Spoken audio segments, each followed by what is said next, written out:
Every night at exactly 2:17 a.m., a deep growl echoed from the living room.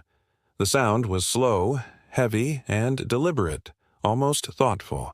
It rumbled through the floorboards and climbed the staircase like a ghost hunting for something lost. At first, Ellie and Daniel Miller believed it was a strange dream, the kind that fades by sunrise.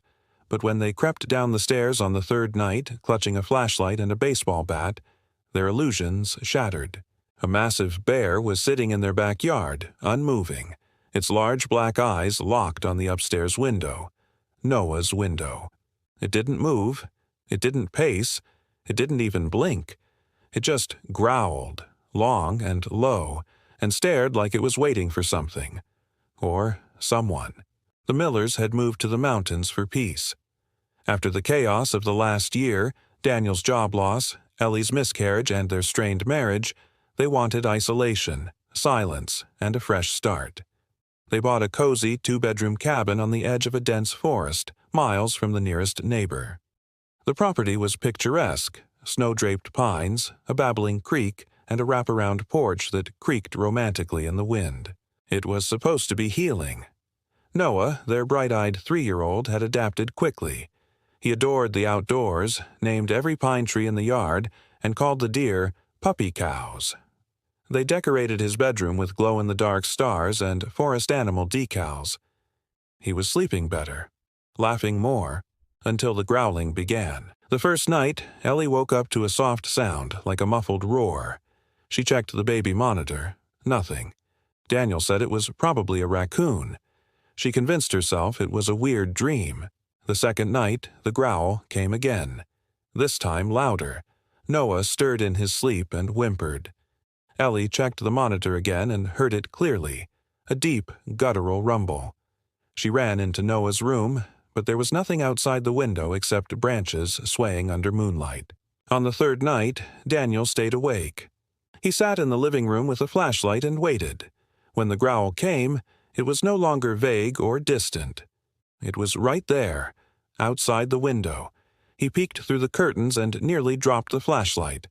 A large black bear, massive, almost regal, stood a few feet from the window staring up. Its breath fogged the glass. Its body was still. Only the rumble of its throat moved the silence. Daniel froze. He didn't move until the bear eventually turned and walked slowly into the woods, its shadow melting into the trees. From that night onward, the bear returned every night at 2:17 a.m., like clockwork. It never tried to enter the house. It never snarled, never roared. It would simply sit, stare at Noah's window and growl, softly, endlessly. Ellie started to panic. "This isn't normal," she whispered, flipping through articles on her phone at 3 a.m. "Bears don't act like this." "Maybe it's sick," Daniel offered, though his voice lacked conviction. But there was something about the bear's behavior that didn't feel sick. It felt intentional. That week, Noah began waking up crying, pointing at the window. "The fuzzy one is sad," he'd say. Ellie's heart clenched every time he said it. "What do you mean, sweetie?" "She cries when I sleep." Noah would often curl up under his blanket, holding his old stuffed rabbit tightly, eyes wide. Ellie and Daniel took turns sleeping in his room. Nothing helped. The bear kept coming. Noah kept crying. On the fifth night, Daniel went outside with a flashlight and tried to scare the bear off. He banged pots together, waved his arms, shouted. The bear didn't budge. It just looked at him with those dark, unreadable eyes and let out a long, low growl that made Daniel's stomach twist. "It's like it's not afraid," he said to Ellie afterward. "Not of us. Not of anything." "It's looking for something," Ellie whispered. She started documenting the visits in a journal.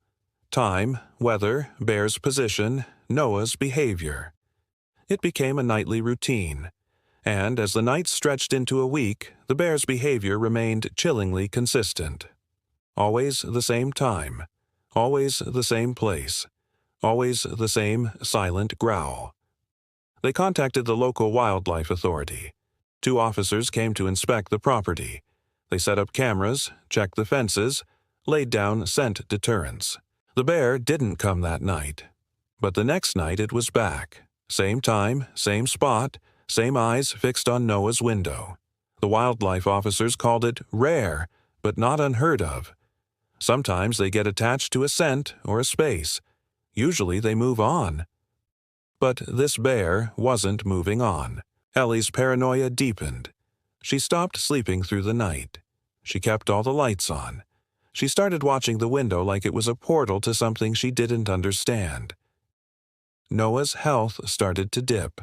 He became pale, tired, emotionally reactive. He cried more. He clung to Ellie's leg during the day, and at night he'd wake up murmuring words they couldn't quite understand.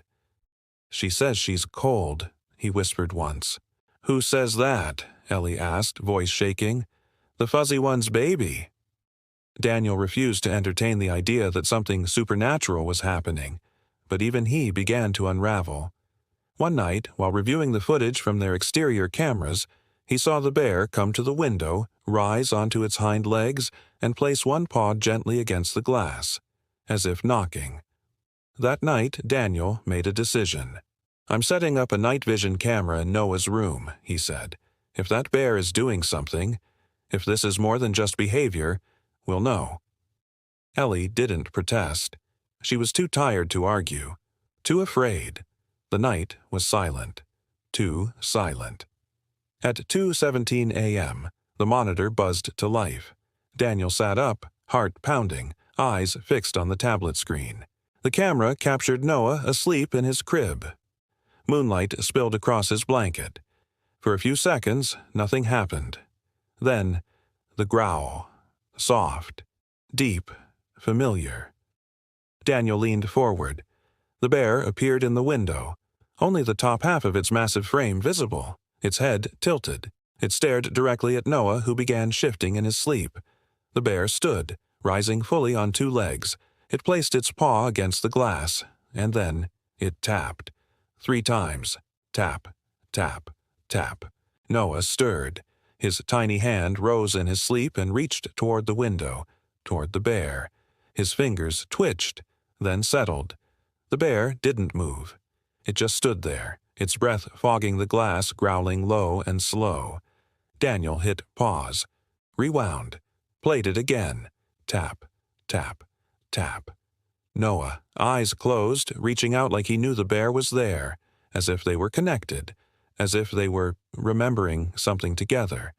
Daniel's breath caught in his throat. "What is this?" he whispered aloud, but the room offered no answers. Only the glow of the screen and the sound of a child reaching out to a creature who should never have been there.